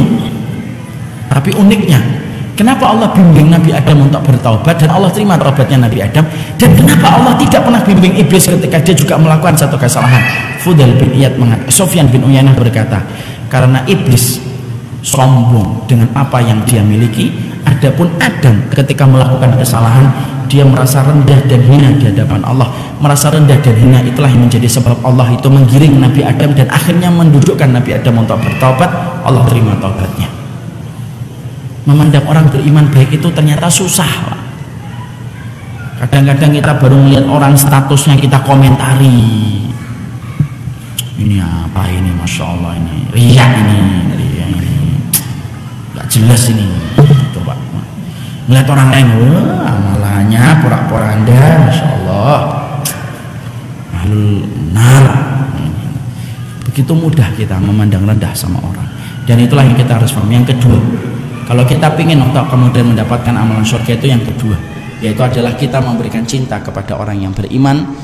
Berikan cinta dan ketulusan di dalam kita memandang orang beriman. Maaf ya Pak, semakin guru, semakin ustadz, semakin dia mengikuti sunnah, maka pasti Bapak akan dapati setiap perkataan yang keluar dari lisannya itu mendatangkan keselamatan bagi orang yang beriman. Saya ulangi lagi, kata para ulama, semakin Bapak dapatkan seorang ustadz, seorang guru, kok dia komit mengikuti sunnahnya Nabi, Bapak akan melihat cermin dari ucapannya itu adalah sering mendatangkan keselamatan bagi orang yang beriman dan tidak mendatangkan kemaudharatan bagi orang yang beriman. Tapi siapapun yang jauh dari Nabi adalah orang yang paling kelihatan setiap ucapannya itu mendatangkan kemaudharatan bagi seorang muslim. Orang muslim tidak selamat dari ucapannya, orang kafir justru selamat dari ucapannya. Dan berarti ada yang salah dalam konsep hatinya ketika memandang orang yang beriman. Dan itu yang kedua. Yang ketiga, apa amalan yang menjadikan kita dimasukkan oleh Allah ke surga? Saya singkatkan Pak, waktu sudah 9:30. Yang ketiga, amalan yang besar banget, gede banget, yang bisa menjadikan kita dimasukkan oleh Allah ke dalam surganya itu, yaitu adalah ketika kita memaafkan orang yang mendolimi kita. Mana dalilnya? Dalilnya itu ketika Allah itu menyampaikan di dalam surat Asy-Syura ayat 40, faman afa wa aslaha fa ajruhu 'ala Allah. Barang siapa orang yang memberikan maaf lalu tetap berbuat baik kepada orang yang mendolimi dia, dan tetap berbuat baik, dia memaafkan dan berbuat baik, fa'ajruhu 'ala Allah, maka sesungguhnya pahalanya nanti yang memberikan itu adalah Allah. Maaf Bapak dan Ibu, ternyata pahala itu nanti ketika di akhirat, di kampung mahsyar itu dibagi dua. Ada pahala yang dibagikan oleh malaikat, ada pahala yang tidak diberikan melalui malaikat tapi diberikan oleh Allah langsung. Apa pahala yang dititipkan ke malaikat untuk diberikan kepada manusia? Pahala-pahala yang ringan Pak, itu yang membagikan pahala itu malaikat. Tapi ada pahala yang nanti memberikan langsung, itu adalah Allah Pak. Siapa itu yang akan mendapatkan pahala langsung dari Allah itu? Salah satunya orang yang ketika dia terdolimi ketika di dunia, lalu dia maafkan orang yang mendolimi dia. Bukan hanya memaafkan, tetapi dia tetap berbuat baik walaupun dia terdolimi olehnya. Maka itu adalah orang yang nanti dipanggil oleh Allah di kampung akhirat. Rasulullah menyebutkan dalam hadis riwayat Muslim, malaikat itu ketika semua manusia dikumpulkan di padang mahsyar, malaikat itu berkata, aina haula man ajruhu 'ala Allah. Mana orang yang pahalanya nanti diberikan oleh Allah langsung. Tidak ada yang menyambut panggilan malaikat itu kecuali Pak, orang yang dulu pernah terdolimi, dimaafkan orang yang mendolimi mereka dan tetap berbuat baik. Mereka dikelompokkan di satu tempat. Pada tempat yang disediakan malaikat itu, disitulah Allah nanti akan memberikan pahalanya secara langsung. Kenapa kok memberikan itu pahalanya langsung oleh Allah? Saking gedenya pahala yang Allah akan berikan, malaikat tidak mampu memikul pahala itu, saking besarnya dan saking beratnya pahala amalan ketika kita memaafkan orang yang mendolimi kita. Makanya Ibnu Qudamah mengatakan salah satu amal la tuzanu bihil mizan. Ada 3 amal yang tidak mampu ditanggung oleh mizan, oleh timbangan saking gedenya Pak. Maaf ya Pak, kayak berat badan. Berat badan itu kalau semakin berat itu butuh timbangan khusus Pak. Kalau beratnya kita cuma 50 sampai 100 kilo, pakai timbangan di apotek selesai. Tapi kalau kemudian kita mendapatkan kayak Arya, tahu Arya, anak Kerawang yang beratnya sampai 200 kilo Pak, tidak bisa pakai timbangan di apotek Pak. Kalau pakai timbangan di apotek muter-muter dia, rusak mungkin timbangannya, karena dia harus pakai timbangan beras, karena saking gedenya. Ternyata ada kemiripan antara pahala dengan berat badan. Pahala itu ada yang beratnya bisa dipikul oleh mizan, ada pahala yang saking gedenya tidak bisa dipikul oleh mizan, dan yang memberikan itu Allah langsung. Siapa itu? Orang yang memaafkan orang yang mendolimi mereka dan tetap berbuat baik. Makanya Pak, maaf ya, kalau kita terdolimi, siapa sih yang pengen didolimi? Kita juga harus paham kenapa kita didolimi ya Ustaz. Nah, jawabannya simpel, karena teras kehidupan kita didatangi sama 2 orang. Ada orang yang datang untuk membawa duri membuat kita terluka, dan ada orang yang datang dalam teras kehidupan kita membawa bunga supaya kita bersyukur. Dan maaf, kita tidak bisa menentukan siapa yang datang dalam teras kehidupan kita. Ada yang datang mendolimi kita. Dan maaf, siapapun yang mendolimi kita, fikir kata para ulama, sebelum kamu merasa terdolimi dan paling merasa tragis ketika terdolimi, Allah saja didolimi, Rasulullah saja didolimi, apalagi kita Pak. Dan kalau kita terdolimi, kita harus mengerti kenapa ya orang itu kok mendolimi kita. Orang itu terdolimi kadang-kadang karena Allah ingin memberikan yang terbaik, dan memberikan yang terbaik itu harus terdolimi dulu. Nabi itu kalau tidak terdolimi di kota Mekah tidak akan mendapatkan kota Madinah. Tapi karena Nabi terdolimi di kota Mekah, maka kemudian Nabi mendapatkan kota Madinah. Makanya kalau kita nanti didolimi orang, senyum aja. Kalau ditanya kamu kan didolimi, kenapa kamu senyum? Karena sebentar lagi kota Madinah akan datang. Masya Allah. Orang yang ngomong malah bingung apa maksudnya. Artinya kebaikan itu akan datang Pak. Tapi kalau kemudian kita sama orang yang mendolimi kita, sudah maafin, tetap berbuat baik. Berat Ustaz. Loh, yang ngomong ringan siapa? Namanya juga amalan berat, pahalanya di sisi Allah. Tapi yang jelas Pak, kalau kita terdolimi itu pasti ada kebaikan. Ini saya punya kisah nyata ya, ada kisah nyata. Saya pernah ngajar di sebuah restoran di Jakarta Selatan dekat Lebak Bulus. Habis kajian makan kita, beliau cerita, tahu nggak Ustadz kenapa saya bisa punya restoran ini? Oh kenapa Pak? Oh saya dulunya kerja di bank BCA, tiba-tiba ada yang mendolimi saya dipecat secara tidak terhormat, tidak dapat uang sangon, pesangon itu tidak dapat, luntang-luntung saya ke rumah, saya nggak ngerti apa yang saya harus lakukan itu. Dan saya tuh hanya punya hobi dan kesukaan. Hobi dan kesukaan saya itu apa? Kesukaan saya itu suka masak. Saya masak, dan salah satu masakan yang sering saya eksplor itu adalah mie. Lalu saya mix dengan namanya ceker.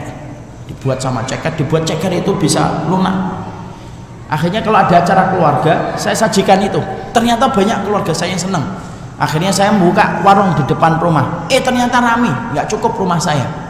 Kemudian saya sewa warung, ternyata ramai lagi, sampai akhirnya bisa membeli ruko, sampai akhirnya kemudian bisa membuat ke restoran. Masya Allah. Terakhir ceritanya bilang beliau kemana? Itu kalau boleh saya berkata Ustaz, kalau saya bisa ketemu yang memfitnah saya ingin ketemu lagi sama yang memfitnah saya. Supaya kemudian apa? Supaya saya berterima kasih gara-gara fitnahnya dia, saya akhirnya punya usaha restoran dan punya banyak cabang di Jakarta. Masya Allah. Dan itu justru kapan? Ketika terdolimi. Makanya bapak dan ibu kalau pengen punya usaha restoran, siap-siap didolimi dulu dan dipecat dari Chevron secara tidak terhormat. Tapi disitulah akhirnya apa? Beliau maafin. Makanya kalau kemudian kita terdolimi, kita harus paham, orang mendolimi kita itu kadang-kadang kita tidak salah Pak, tapi didolimi. Ada yang tiba-tiba menyebut nama kita di grup, dihujat, padahal kita tidak bisa membela diri di dalam grup ketika dia menghujat kita. Ada yang coret-coret kemudian muka kita, ada yang menjatuhkan kehormatan kita. Wajar Pak, udah maafin, berikan maaf, kemudian kita berbuat baik, supaya kemudian kelak kita akan mendapatkan sebuah pahalanya itu saking gedenya, nanti Allah yang ngasih. Sampai kemudian Allah itu mengatakan ajruhu 'ala Allah, pahalanya itu nanti langsung yang memberikan itu adalah Allah. Dan disitulah kemudian kita akhirnya akan mendapatkan kemuliaan. Ustadz, kalau saya hanya memaafkan tapi saya tidak bisa berbuat baik setelahnya, ya maaf. Kalau hanya memaafkan tok, ya Bapak akan mendapatkan pahalanya itu memaafkan, tapi tidak mendapatkan pahala yang besar yang menjadi jalan pintas yang kita ke surga. Kapan kita memaafkan tetapi konteks memaafkan itu mendapatkan jalan pintas yang kita ke surga, maafin dan tetap berbuat baik. Bapak didolimi sama orang, Bapak memberikan maaf, antum tetap belikan itu sate kepada dia, antum tetap belikan bantuan kepada dirinya, dan antum tetap melakukan itu seakan-akan dia tidak melakukan kesalahan kepada kita, maka itu yang memberikan pahalanya nanti langsung adalah Allah. Ustaz, kalau kita didolimi itu memang tidak boleh balas? Oh boleh, boleh. Kalau kita terdolimi ada dua pilihan yang diberikan oleh Quran. Satu, membalasnya setimpal, atau yang kedua, memaafkan dan kemudian berbuat baik. Boleh kita balas? Boleh, cuma kita nggak dapat apa-apa. Contoh, Bapak lagi di jalan mau tabrakan, orangnya buka kemudian kaca mobilnya lalu bilang babi, Bapak boleh jawab babi juga, nah, itu boleh. Tapi tidak boleh lebih. Babi, kecoa, cebong, kampret, tidak boleh. Kalau kemudian kita disebut babi, jawabnya babi, cukup. Wa jazaa'u sayyi'atin sayyi'atun mithluha. Kalau kamu diberikan keburukan, balas keburukan yang setimpal, tidak boleh lebih. Tapi setelah itu kita nggak dapat apa-apa, mungkin puas, yang penting saya puas, mungkin nggak apa-apa. Atau yang kedua, memaafkan lalu kemudian kita berbuat baik, nanti kemudian kita akan dipanggil oleh Allah, kemudian akan dikumpulkan kepada satu tempat. Di tempat yang dikumpulkan itu nanti Allah akan memberikan pahalanya yang tidak ada batas untuk kita, dan itu yang akan menjadi besar dalam kehidupan kita nanti di akhirat itu. Dan saya ingatkan Pak, jangan suka mendolimi. Kalau Bapak sudah mendolimi orang, ini saya ingatkan, orang yang mendolimi itu utang loh ya. Kalau nggak membayar hari ini besok, kalau nggak membayar besok lusa, kalau nggak membayar lusa pekan depan, tapi sebelum mati kamu harus membayar hutang kamu kepada orang yang kamu dolimi. Allah itu paling tidak suka dengan kedoliman. Makanya sampai Nabi mengatakan babani maftuhani muajjalani yaumil qiyamah, ada dua pintu yang selalu akan dibalas oleh Allah di dunia dan dibalas lagi di neraka. Satu, durhaka kepada orang tua, dibalas di dunia, dibalas di neraka. Dua, dolim kepada orang yang beriman, dibalas di dunia, dibalas di akhirat. Makanya Pak, ada salah satu kisah nyata untuk menjadi renungan. Ada seorang sahabat itu namanya Sa'ad bin Abi Waqqas, difitnah Pak sama orang yang bernama Usamah bin Qatadah. Difitnahnya apa? Tidak becus ketika kemudian imamin sholat. Sa'ad bin Abi Waqqas itu lalu kemudian mendengar hujatan itu, maka dia mengangkat tangan, karena hujatan itu sudah berkali-kali terdengar oleh telinganya beliau. Dia mengangkat tangan Pak dan berdoa, ya Allah, kalau hujatan dia kepada saya ini karena dia ingin mendapatkan riak dan pujian manusia, tolong timpakan dia 3 perkara. 1, miskinkan terus. 2, jadikan dia itu panjang umurnya. 3, kasih dia fitnah sebelum dia mati. Dan ternyata 3-tiganya dikabulkan oleh Allah. Orang yang memfitnah Usamah itu, Sa'ad bin Abi Waqqas, Usamah bin Qatadah, umurnya panjang Pak, sampai 80 tahun lebih, sampai alis matanya itu putih dan beruban. Miskin, tidak punya rumah, rumahnya di pinggir jalan. Dan yang ketiga, sukanya godain perempuan di pinggir jalan, sampai ditanyakan kepada dia, kamu itu sudah tua masih godain perempuan di pinggir jalan. Perhatikan jawaban dari Usamah bin Qatadah, ini karena kedoliman yang saya harus bayar ketika saya mendolimi Sa'ad bin Abi Waqqas. Kalau sampai kita dolimi Pak, kok orang yang kita dolimi diem, kelar hidup kita Pak. Kenapa? Karena orang kalau kita dolimi kok sampai dia mendiamkan, berarti dia menitipkan kepada Allah. Dan Allah itu kalau sudah membalas kedoliman, Allah itu tuntas kalau sudah membalas kedoliman. Orang itu kalau dolim Pak tidak pernah tenang hidupnya. Lihat aja tentara Amerika yang kemudian membunuh saudara kita di banyak tempat, pulang-pulang mereka stres Pak. Preman yang dulunya ketika muda dia mendolimi Pak, maka ketika tua dia pasti dalam kondisi gelisah dan tidak pernah habis kegelisahan itu. Makanya orang mukmin itu orang yang tidak akan pernah mau merelakan dirinya mendolimi orang, dan itu harus kita pegang Pak. Makanya kalau kita kemudian terdolimi, maafin, berbuat baik. Saya tidak bisa Ustadz, ya tidak apa-apa, ini tidak wajib hukumnya. Tapi kemudian kalau kita mampu memaafkan, berbuat baik, maka sesungguhnya kita akan dipanggil Pak oleh malaikat. Mana orang yang mendapatkan pahalanya langsung dari Allah? Di sini tempatnya, tidak disamakan dengan orang yang nanti pahalanya dibagikan oleh para malaikat, insya Allah. Dan itu yang memberikan langsung adalah Allah Pak. Makanya kita lihat kan, kita ambilkan contoh analoginya Pak. Kalau ada kejuaraan, kalau juara harapan 3 yang ngasih hadiah siapa? Paling-paling ketua RW Pak. Tapi kalau kemudian juara 1, siapa yang ngasih hadiah? Mungkin presiden Pak. Dan saya tidak tahu presidennya siapa, mungkin yang nanti ngasihkan ya, presiden yang ngasih. Tapi disitulah kita paham dan kita ngerti, itulah ketiga pahala yang begitu besar ketika ditimbang oleh Allah, pahala jalan pintas yang kita ke surga. 1, memberikan manfaat. 2, mencintai orang yang beriman. Yang ketiga, memaafkan orang yang mendolimi kita. Yang keempat, 5 dan 6 sudah mau jam 10 ya. Ini kalau saya teruskan bisa jadi kita tidak tahajud juga Pak malam ini. Dan akhirnya anak khawatirnya sampai terlalu malam ya. Saya mungkin mencukupkan 3, mungkin 3 sisanya nanti kapan-kapan mungkin dijelaskan sama Ustadz yang lainnya. Saya cuma jelaskan singkat. Yang ketiga itu, yang keempat, yaitu adalah orang yang selalu ikhlas. Ini sebenarnya pembahasannya dalam betul Pak, tapi ikhlas itu merupakan shortcutnya kita ke surga. Yang kelima, menuntut ilmu, itu pahalanya besar betul. Makanya duduknya kita di majelis ilmu itu lebih utama daripada ibadah sunnah selama 60 tahun ya. Kemudian yang keenam, sabar. Dan sabar itu ada 3, sabar melakukan perintah, sabar meninggalkan kemaksiatan, dan sabar ketika mendapatkan ujian. Dan itu sebenarnya penjelasannya dan penjabarannya masih panjang, tapi tidak tepat kalau saya memaksakan diri untuk menyampaikan materi ilmu terlalu panjang, karena para ulama sudah memberikan wasiat kepada kita, idza talal majlis fakana lisyaitan nasibu. Kalau majelis ilmu terlalu panjang, banyak setannya. Yang asalnya khusyuk malah berat matanya Pak. Yang asalnya kemudian konsentrasi, akhirnya pura-pura ke kamar mandi, padahal di kamar mandi tidak kencing, tidak apa-apa, cuma kemudian benerin pecinya sama jilbabnya. Makanya sebelum nanti pecah konsentrasi kita cukupkan 3 saja. 3 saja ini kalau sudah kita amalkan, maka insya Allah moga-moga kita ketemu nanti di kampung akhirat kita, yaitu surganya Allah. Ada 3. 1, berikan manfaat sama orang Pak. 2, mencintai orang yang beriman. Kalau ada yang pernah dolimin saya, pernah menghujat saya, ayo minta maaf, ngomong saya ke Duri sebelum saya pulang lagi ke Bekasi.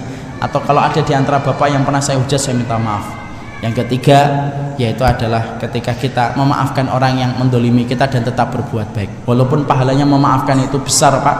Bapak tidak boleh mancing-mancing, ayo dolimi saya dong, tidak usah gitu. Karena itu juga tidak diperbolehkan. Wallahu a'lam bishawab. Namanya ilmu, kalau sudah kita sampaikan, yang tersisa cuma 1, bagaimana kita beramal dengan apa yang sudah kita sampaikan. Semoga yang menyampaikan adalah orang yang pertama kali mampu mengamalkan. Semoga yang mendengar adalah orang yang diberikan anugerah untuk mengamalkan pula. Semoga kita menjadi salah satu doa yang sering saya panjatkan dalam setiap kesempatan. Semoga kita bertemu di dunia, bertetangga di surga. Amin. Ini yang dapat saya sampaikan dalam pertemuan kali ini. Masya Allah. Sudah selesai kajian kita. Biasanya saya kalau kajian itu Pak 2 jam biasanya minumannya teh hangat, tapi di sini air putih ya tidak apa-apa insya Allah. Memang kalau terdolimi itu harus sabar gitu. Nggak, ini bercanda aja. Semoga Allah merahmati juga panitianya karena cuma menyediakan air putih, tidak apa-apa. Semoga Allah memberikan keberkahan. Senang sekali bisa menyapa masyarakat muslim yang ada di Duri, satu tempat yang saya tidak pernah bayangkan, tapi pada kesempatan hari ini kita berjumpa. Mungkin satu waktu kita punya kelapangan waktu dan kesempatan supaya kita bisa maksimal menyampaikan materi-materi dan rumpun-rumpun kebenaran yang disampaikan oleh Allah dan Rasulnya. Ini yang dapat saya sampaikan dalam pertemuan kali ini. Waktu kita masih cukup? Ya. 15 menit untuk tanya jawab. Silahkan kalau ada yang pengen bertanya. Kalau ada silahkan tanya. Kalau tidak ada jangan diada-adakan. Itu namanya bid'ah dalam pertanyaan. Silahkan.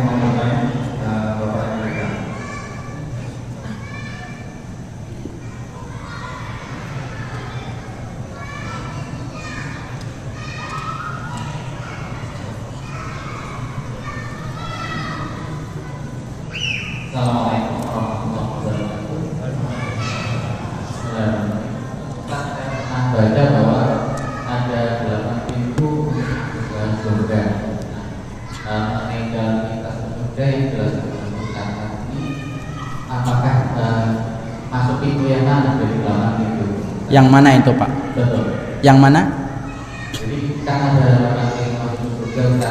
Ya, ada 8 pintu. Kemudian dari dalam kitab surga yang dijelaskan oleh Ustaz ini, kira-kira masuknya pintu yang mana? Pintu berbuat kebaikan. Innallaha yuhibbul muhsinin. Allah suka mencintai orang yang berbuat baik. Pada pintu itulah kita nanti akan dimasukkan oleh Allah Subhanahu wa taala. Bapak harus tahu ya, pintunya surga ada 8. Satu pintu dengan pintu jaraknya 40 tahun perjalanan. Hari ini Pak, pintu surga tertutup Pak. Ustadz kok bisa mengatakan pintu surga tertutup? Iya, terbukanya sementara hanya di bulan Ramadan, setelah itu tertutup kembali. Mana dalilnya? Dalam riwayat Muslim. Wal ya'tiyanna 'alaiha yaumun wa hiya kadidun minaz-ziham. Akan datang satu hari pintu-pintu surga itu nanti terbuka dan ramai karena orang riuh ketika akan memasuki surga, Pak. Semoga kita termasuk yang riuh ketika di depan pintu surga itu insyaallah. Ya. Maka sesungguhnya dalil yang kedua pintu surga itu tertutup adalah satu riwayat yang disampaikan Imam Ibnu Katsir. Pintu surga itu nanti yang mengetuk pertama kali itu Rasulullah, Pak. Lalu khazinnya, penjaganya itu nanti melihat, "Man anta? Siapa kamu?" "Ana Muhammad bin Abdillah khatamun nabiyyin wal mursalin." Saya Muhammad bin Abdillah, penutup para nabi dan para rasul. Lalu kemudian khazinnya, penjaganya berkata, "Ya Rasulullah, saya tidak pernah diperintahkan membuka pintu ini sampai engkau yang pertama kali mengetuk pintunya." Terbuka. Siapa yang pertama kali masuk surga? Nabi. Siapa setelahnya? Ulul azmi. Setelah apa? Siapa? Kemudian para rasul. Setelahnya siapa? Para nabi. Setelahnya siapa? Yang mengimani para nabi dan para rasul. Dan nanti kita akan dimasukkan surga itu berombongan-berombongan, Pak. Mana dalilnya kalau kita akan masuk surga itu berombongan-berombongan? Wasiqal ladzina taqarrabuhum ilal jannati zumara. Nanti akan masuk surga itu zumara. Zumara itu kalau kita buka tafsir jama'atun ba'da jama'atin. Berjamaah-berjamaah, Pak. Makanya tidak ada yang masuk surga itu sendirian. Melipir-melipir gitu, cempling gitu. Loh, kok di dalam? Ya. Tadi saya melipir-melipir. Enggak mungkin. Tidak mungkin masuk surga melipir, Pak. Nanti kita akan dimasukkan surga itu berombongan bersama dengan amal-amal istimewa yang menjadikan kita dimasukkan ke surga. Ahlu sholat sama ahlu sholat, ahlu puasa sama ahlu puasa, ahlu jihad sama ahlu jihad, ahlu kebaikan sama ahlu kebaikan. Makanya kita harus mikir di tiap-tiap amal itu manakah yang nanti kita itu dipantaskan oleh Allah masuk surga. Jangan sampai ahlu sholat kita tidak termasuk ahlu sholat. Ahlul Quran lewat kita nggak ahlul Quran. Mau kita menghafalkan anaba takfir lupa, takfir lupa, apalagi al-lahab juga ikut lupa. Akhirnya ahlul Quran lewat, Pak. Ahlul jihad kita tidak pernah jihad lewat. Akhirnya apa? Kita tidak punya alasan untuk dimasukkan oleh Allah ke surga. Makanya amal mana yang Allah mudahkan untuk bapak dan saya itu yang kita pegang, Pak. Dan maaf, Imam Malik mengatakan, Innallaha qasamal a'mal kama qasamal arzaq. Allah itu membagi amal sebagaimana Allah membagi rezeki. Ada amal yang Allah mudahkan, Pak, kepada kita. Itu amal yang kita pegang dan semoga dengan amal itu yang memantaskan kita masuk surga, Pak. Mana itu contohnya, Ustaz? Allah itu membagi amal sebagaimana Allah membagi rezeki. Kita lihat, Pak. Kita kalau punya teman, kadang-kadang teman kita tahajudnya rajin, Pak, tapi puasa sunnahnya tidak bisa. Tapi kalau tahajud rajin dari habis isya sampai subuh. Tapi kalau puasa sunnah, setiap perempatan jalan batal puasanya. Setiap dia melihat es teh berembun dikit gelasnya batal, Pak. Ada nggak teman kita kayak gitu? Ada. Ada teman kita kalau puasa sunnah kenceng banget, tapi kalau tahajud nggak bisa dia. Kenapa? Sekalinya tidur lewat, Pak, gempa aja lewat dia, nggak bisa bangun dia. Ada yang kayak gitu, Pak. Ada teman kita nggak bisa tahajud, susah puasa, tapi sedekahnya kenceng. Ada yang kayak gitu. Berapa ini butuhnya masjid? 100 juta, ya sudah 3 miliar nanti saya kirim gitu. Sombong betul ya. Tapi ada yang dimudahkan untuk kemudian kayak gitu. Makanya pada amal mana yang Allah mudahkan untuk kita, pada amal itulah yang kita harus pegang, dan harusnya amal itu yang akan menghantarkan kita memasuki surga, Pak. Makanya maaf ini ibu-ibu, jangan memaksakan suaminya itu istimewa dalam setiap amal. Mas, rajin tahajud, puasa sunnah yang kenceng, sedekahnya kenceng, tidak bisa, Pak. Allah itu memudahkan amal sebagaimana memudahkan rezeki. Kalau bisa, alhamdulillah banget. Tapi kalau tidak bisa, tidak usah dipaksakan. Makanya pada kemudahan mana? Kalau saya dimudahkan dakwah, ini yang saya pegang. Bapak dimudahkan untuk nonton ilmu, ya itu yang dipegang. Karena pada amal-amal itulah kita akan dimudahkan oleh Allah, dan mungkin dipantaskan oleh Allah memasuki surganya Allah. Faham? Dan pada pintu kebaikan itulah yang kita akan dimasukkan oleh Allah ke dalam surga. Ada yang tidak lagi pertanyaan? Pertanyaan dari ibu. Kalau tidak ada, satu lagi dari Bapak. Pertanyaan terakhir. Kemudian kami informasikan juga kita menyediakan makanan snack di depan. Setelah ini silakan tulisan.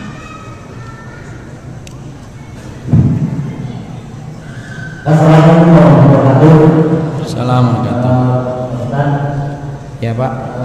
Saya tertarik dengan apa yang Pak Ustaz bicarakan tadi, itu masalah kezaliman. Memang saat ini sedang viralnya masalah zalim. Yang saya tanyakan adalah, kalau tadi Pak Ustaz mengatakan kalau kita zalim oleh seseorang, apapun yang kita maafkan, memang betul. Tapi kalau kezaliman itu berulang, artinya kalau dia menzalimi kita maafkan, tapi dia menzalimi orang lain lagi. Jadi kalau kita biarkan itu, seolah kita membiarkan kezaliman. Jadi gimana Pak Ustaz? Apakah kita biarkan, kita maafkan dia menzalimi kita, tapi efeknya dia akan melakukan kezaliman terhadap orang lain, atau apakah kita harus melawan, artinya kita kan dianjurkan dia untuk artinya mencegah kemungkaran. Kezaliman itu kan termasuk juga kemungkaran.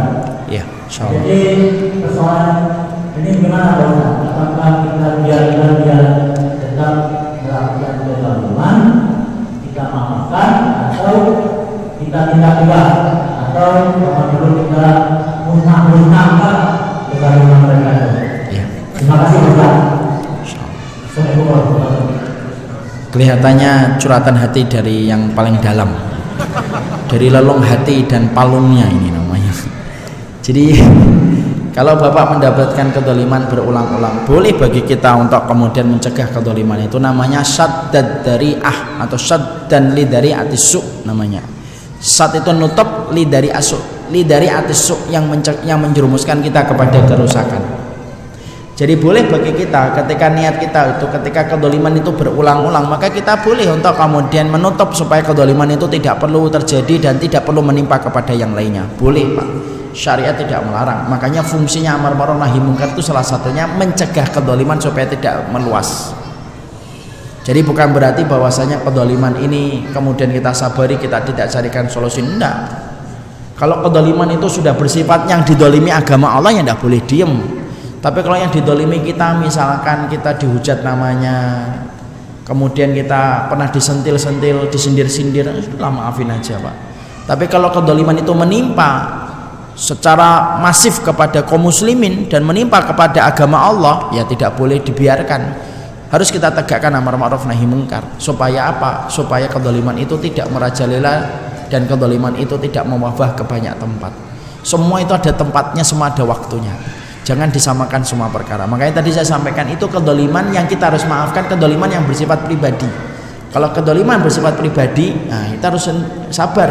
Tapi kalau sudah kita sabarin ternyata dia dolimin orang lain terus, ya sudah, kita harus cegah Pak. Dan tidak boleh kita biarkan orang lain merasakan kedoliman sebagaimana yang kita rasakan, karena itu pedih. Sebagaimana orang lain pun akan pedih merasakan. Ya, Masya Allah. Nah, itu yang kita harus mengerti. Dulu saya pernah ngomong Pak tentang materi ini. Ada seorang anak muda itu berkata, kalau saya ditolak akhwat itu terdolimi enggak? Enggak. Itu haknya dia. Jadi kalau kemudian antum ditolak sama akhwat walaupun sudah berusaha membuat CV, bawa martabak, tetap ditolak, ya wajar. Itu saya pernah ditanya sama anak muda. Saya takutnya pertanyaan yang ketiga masalah itu saya jawab dulu.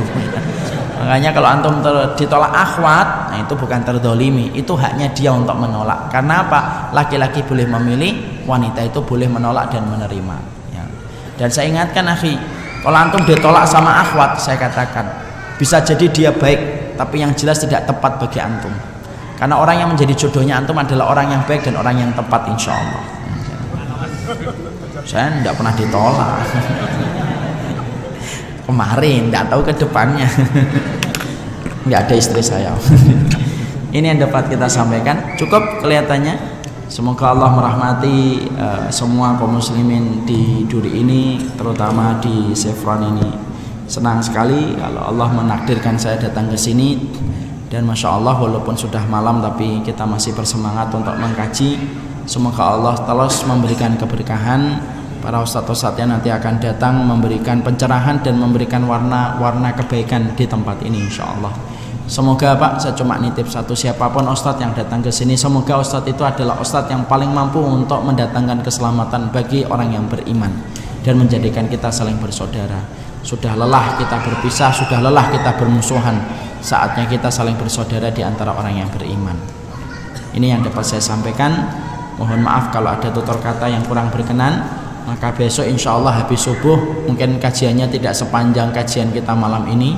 Besok subuh mungkin kajian cuma renungan aja Pak. Bagaimana ketika amalmu diterima oleh Allah di pintu langit. Itulah yang akan kita bahas besok. Maka semoga Allah memberikan kekuatan untuk kita semuanya. Mohon maaf kalau ada tutur kata yang kurang berkenan. Salam takzim dari kami dan keluarga. Ya, istri saya tidak ikut tapi menyampaikan salam juga untuk semuanya. Karena anaknya banyak jadi tidak bisa pergi-pergi. Saya anaknya 5 on the way 6. Jadi sekarang lagi hamil, kehamilan yang ke-6 insya Allah. Jadi insya Allah bapak-bapak juga semuanya nanti diberikan banyak anak, ibu-ibu juga banyak anak insya Allah. Supaya nanti kalau kita punya banyak anak nanti Rasulullah bangga dengan kita. Cita-cita saya selalu saya ulang-ulang dalam setiap kesempatan majelis. Saya ingin mendapatkan anak saya 12. Moga-moga anak bapak juga 12 insya Allah. Semoga Allah memberikan keberkahan. Subhanakallahumma wa bihamdika asyhadu an la ilaha illa anta astaghfiruka wa atubu ilaik. Assalamualaikum warahmatullahi wabarakatuh.